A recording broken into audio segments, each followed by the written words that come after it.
Welcome back friends. आज की video में मैं आपको सीबीसी टेस्ट के मुतालिक कंप्लीट इन्फॉर्मेशन दूंगी ताकि आपको पता चले कि सीबीसी टेस्ट जो हम परफॉर्म करते हैं उसमें क्या देखना होता है, ताकि कोई भी शख्स आइदर वो मेडिकल का है या नॉन मेडिकल है, जब भी वो अपनी रिपोर्ट भी देखे तो उसको अंदाज़ा हो जाए कि सीबीसी टेस्ट की रिपोर्ट को क्या देखना है और उसमें से कौन से पैरामीटर्स जो हैं वो इम्पोर्टेंट हैं। सीबीसी को हम कंप्लीट ब्लड काउंट बोलते हैं और जो कई जगह पे आप देखेंगे इसको सीपी भी लिखा होगा जिसे हम कंप्लीट पिक्चर बोलते हैं, या सीपीसी लिखा होगा कंप्लीट पिक्चर, सॉरी सीबीपी लिखा होगा कंप्लीट ब्लड पिक्चर। तो डिफरेंट कोड्स हैं इस टेस्ट के लिए, लेकिन जो कॉमनली यूज़ किया जाता है वो सीबीसी होता है, complete blood count. CBC test perform करने के लिए हमें जो है वो ब्लड चाहिए होता है और इसके लिए हमें ईडीटीए होल ब्लड चाहिए होता है। ये देखें, ये ईडीटीए ट्यूब्स हैं, पर्पल कैप ट्यूब होती है और इसमें हमने ब्लड को डालना होता है और फिर हमने उसको अच्छी तरह मिक्स करना होता है, जैसे हमने रोटर पे दिखाया। अगर रोटर अवेलेबल ना हो तो 8 to 9 या 8 to 10 टाइम्स जो है वो आप हैंड मूवमेंट से ब्लड को मिक्स करेंगे, लेकिन आपने शेक नहीं करना, मिक्स करना है। क्योंकि अगर हम मिक्स करेंगे तो क्या होता है, शेक करेंगे तो उससे हिमोलिसिस होती है। हिमोलिसिस से क्या होगा, रेड सेल्स जो है वो ब्रेक डाउन हो जाएंगे तो फॉल्स रिजल्ट आएगा। दूसरी इम्पॉर्टेंट चीज़ ये है कि कंप्लीट ब्लड पिक्चर सीबीसी के लिए जो है वो हम ब्लड किसी भी टाइम पे ले सकते हैं। इसके लिए फास्टिंग, रैंडम या उस तरह का कोई चक्कर नहीं होता। आप किसी भी टाइम जो है ये टेस्ट परफॉर्म करने के लिए लैब में जा सकते हैं। अब कंप्लीट ब्लड पिक्चर जिसे हम सीबीसी बोलते हैं या कंप्लीट ब्लड काउंट भी बोलते हैं, इसके लिए सबसे पहले जैसे मैंने आपको बताया कि ईडीटीए होल ब्लड चाहिए होता है। ईडीटीए क्या होता है? ईडीटीए एंटी कोगुलेंट होता है जो कि क्या करता है, ब्लड को क्लॉट बनने नहीं देता है, तो उससे ब्लड जो है वो अपनी फुल नॉर्मल कंडीशन में रहता है। अगर वो क्लॉट बन जाएगा तो हम ये टेस्ट परफॉर्म नहीं कर सकेंगे। इसलिए ये टेस्ट परफॉर्म करने से पहले आप ज़रूर एक दफ़ा चेक कर लें कि ब्लड जो है वो हिमोलाइज या क्लॉटेड तो नहीं है। अगर इस तरह का हिमोलिसिस या क्लॉटिंग आपको फील हो रही है तो आप जो है वो रन करने से पहले जो है वो सैंपल को रिपीट करें। और डिफरेंट दो तरह की मशीन जो है वो कॉमनली यूज़ की जाती हैं इस टेस्ट को परफॉर्म करने के लिए। 3 पार्ट मशीन और 5 पार्ट मशीन्स होती हैं। फ़र्क सिर्फ इतना होगा कि 3 पार्ट में आपको डब्ल्यूबीसी काउंट के जो है वो सिर्फ न्यूट्रोफिल और लिम्फोसाइट पैरामीटर्स मिलेंगे, जबकि 5 पार्ट मशीन में आपको फुल डिफरेंशियल काउंट जो है वो मिल जाएगा। बाकी जो सीबीसी के बाकी अदर इम्पॉर्टेंट पैरामीटर्स हैं, हीमोग्लोबिन, आरबीसीज और रेड सेल इंडिसेस और प्लेटलेट्स, वो आपको दोनों पार्ट्स में सेम ही मिलेंगे। तो ये डिपेंड करता है सेटअप पे कि बड़े सेटअप है या छोटा सेटअप है लैब का। छोटे सेटअप में नॉर्मली 3 पार्ट मशीन्स यूज़ की जाती हैं और बड़े सेटअप में 5 पार्ट मशीन यूज़ की जाती हैं। तो जैसे मैंने बताया, इसके लिए हमें ईडीटीए होल ब्लड चाहिए होता है। ईडीटीए होल ब्लड से हम जो है ये टेस्ट को परफॉर्म करते हैं।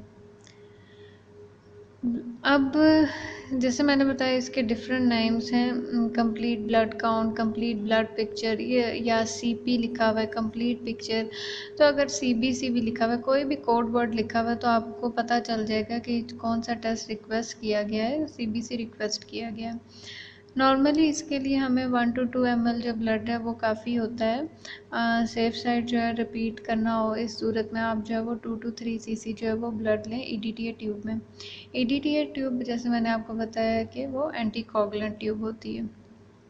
अब हमने कौन से इंपॉर्टेंट पैरामीटर्स जो हैं वो देखने होते हैं। डब्ल्यूबीसी काउंट जिसे हम वाइट ब्लड सेल्स या लीकोसाइट्स बोलते हैं, आरबीसी काउंट जिसे हम रेड ब्लड सेल्स बोलते हैं, आरबीसीज। इसमें जो हमें इम्पॉर्टेंट चीज़ें, रेड ब्लड सेल काउंट में फर्दर जो इम्पॉर्टेंट चीज़ें आती हैं, जो सबसे इम्पॉर्टेंट है वो है हीमोग्लोबिन। कई दफ़ा आप देखेंगे कि सिर्फ नॉर्मल हीमोग्लोबिन ही रिक्वेस्ट की जाती है, वो उस सूरत में रिक्वेस्ट की जाती है। हो सकता है अगर प्रीवियस में आपका फुल सीबीसी देखा गया था और हीमोग्लोबिन कम थी तो नेक्स्ट टाइम जो है वो डॉक्टर कई दफ़ा सिर्फ हीमोग्लोबिन ही रिक्वेस्ट करेंगे। इसके अलावा हेमाटोक्रिट जिसे हम पीसीवी पैक सेल वॉल्यूम बोलते हैं वो देखते हैं। रेड सेल इंडिसेस में हम एमसीवी, एमसीएच और एमसीएचसी देखते हैं। Mean cell volume, MCV mean cell haemoglobin या mean corpuscular haemoglobin, corpuscular mean cell.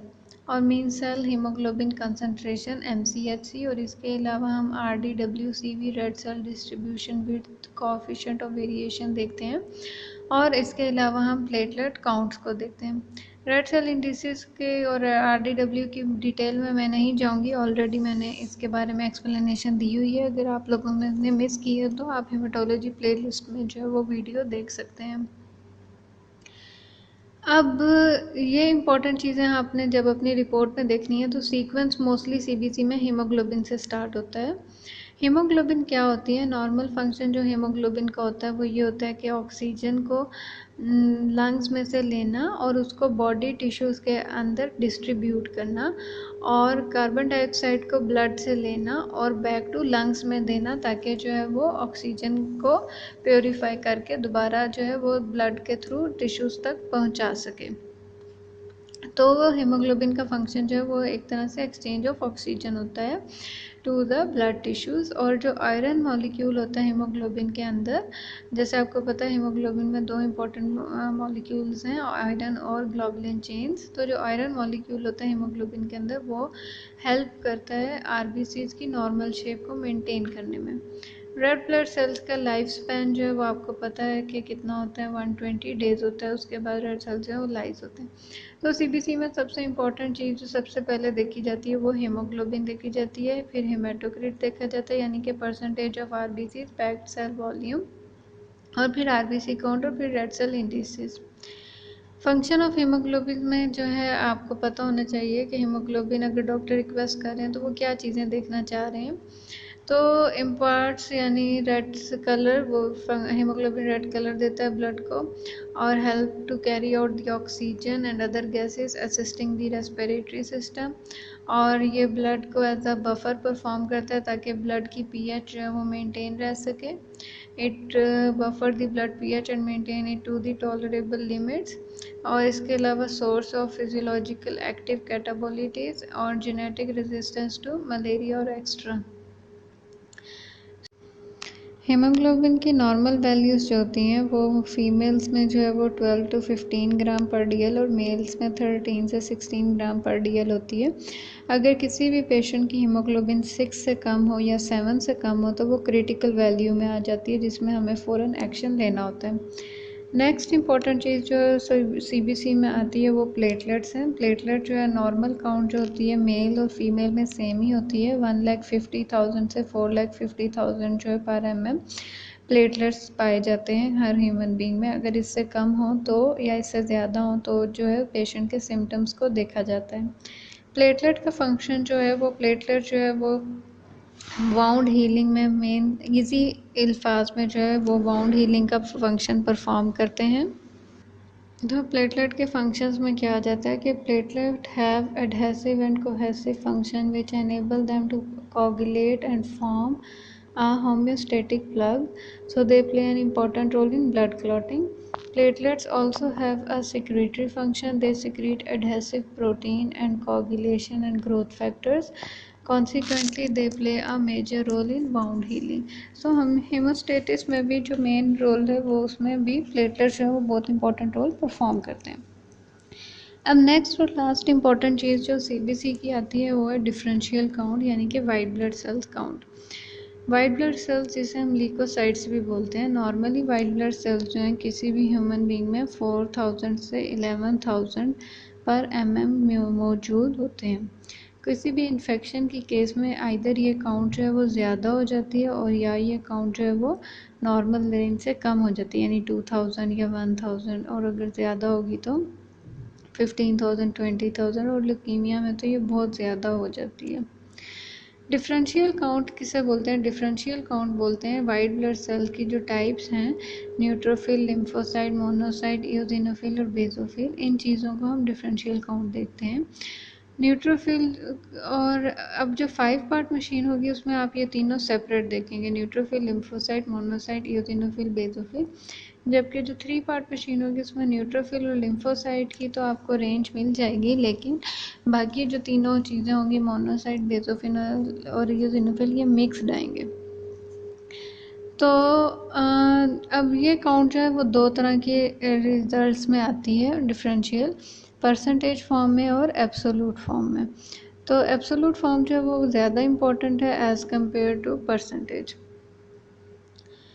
अब न्यूट्रोफिल जो है वो सबसे ज़्यादा मौजूद होते हैं, तकरीबन 40 से 75% ब्लड में न्यूट्रोफिल मौजूद होते हैं। 15 टू 40% जो है वो लिम्फोसाइट मौजूद होते हैं। 8 टू 10% मोनोसाइट मौजूद होते हैं और 1 टू 6% ईओसिनोफिल मौजूद होते हैं और 0 टू 1% बेसोफिल मौजूद होते हैं। लेकिन ये रेंजेस जो हैं वो किसी भी एरिया या लैब के हिसाब से थोड़ी बहुत वेरी कर सकती हैं।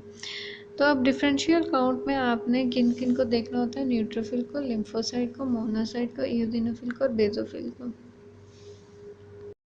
जैसे मैंने बताया वाइट ब्लड सेल्स को ल्यूकोसाइट्स भी बोलते हैं। वाइट ब्लड सेल्स का फंक्शन अगर देखा जाए तो वाइट ब्लड सेल जो है वो हेल्प करते हैं किसी भी इन्फेक्शन की फाइटिंग में, आइदर वो बैक्टीरियल इन्फेक्शन है, पैरासिटिक इन्फेक्शन है या फिर वायरल इन्फेक्शन है। हाई ब्लड सेल जो है वो अगर white blood cell count high आ रही है तो इसका क्या मतलब होगा, इसका ये इंडिकेट कर रहा है कि इम्यून सिस्टम जो है वो भी एक्टिव हुआ हुआ है किसी भी इन्फेक्शन को ख़त्म करने के लिए। फिर और वो लोग जिनको पर्टिकुलरली ब्लड कैंसर्स होते हैं उनमें जो है वो वाइट ब्लड सेल काउंट जो है वो बहुत ज़्यादा होती है और हमेशा ट्रीटमेंट के दौरान जो है वो वाइट ब्लड सेल ही मॉनिटर किए जाते हैं। बोन मैरो जो है वो कंटिन्यूसली वाइट ब्लड सेल्स बनाते रहते हैं क्योंकि वाइट ब्लड सेल्स की जो लाइफ स्पैन होता है वो काफ़ी शॉर्ट होता है, आर रेड ब्लड सेल्स की तरह नहीं होता, बल्कि कुछ डेज़ के लिए होता है। अब वाइट ब्लड सेल्स जो होते हैं ये ब्लड के अंदर भी स्टोर होते हैं और लिम्फेटिक सिस्टम के अंदर भी स्टोर होते हैं और किसी भी इन्फेक्शन और फाइटिंग के लिए जो है ये एक्टिव हो जाते हैं। लिम्फेटिक सिस्टम में लिम्फोसाइट्स जो हैं वो स्टोर होते हैं। वाइट ब्लड सेल्स जो है बहुत ही इंपॉर्टेंट रोल इम्यून सिस्टम में परफॉर्म करते हैं। जैसे मैंने बताया कि बी लिम्फोसाइट्स जो हैं, अगर आपको पता हो, बी लिम्फोसाइट जो एंटीबॉडीज़ बनाते हैं जो कि, और इसके अलावा टी लिम्फोसाइट्स जो हैं ये भी जो हैं दोनों मिलके इम्यून सिस्टम में बहुत ही मेजर रोल परफॉर्म करते हैं। इसके अलावा न्यूट्रोफिल, ये तमाम जो है वाइट ब्लड सेल्स जो हैं ये एक तरह से डिफेंस लाइन्स हैं इम्यून सिस्टम की। कुछ जो है वो फर्स्ट लाइन ऑफ डिफेंस हैं, कुछ सेकेंड लाइन ऑफ डिफेंस, कुछ थर्ड लाइन ऑफ डिफेंस। इस तरह जो है इम्यून सिस्टम को अंदर जो है वो वाइट ब्लड सेल जो है वो अपना रोल परफॉर्म करते हैं। जैसे मैंने बताया नॉर्मल काउंट जो है वो नॉर्मली देखा जाए तो 4000 से 11000 होती है। कई जगहों पे आप 4500 से 11500 भी देख सकते हैं। अब किन सूरत में वाइट ब्लड सेल्स को देखा जाता है, किसी भी इन्फेक्शन की सूरत में, इन्फ्लेमेशन की सूरत में, ऑटो इम्यून डिजीज़ की सूरत में, या अगर कोई सिम्टम्स हों इन्फेक्शन के जैसे कि फ़ीवर, बॉडी पेन, हेडेक, इन सूरत में भी वाइट ब्लड सेल्स की काउंट को मॉनिटर किया जाता है। ना सिर्फ टोटल काउंट को बल्कि डिफरेंशियल काउंट दोनों को देखा जाता है।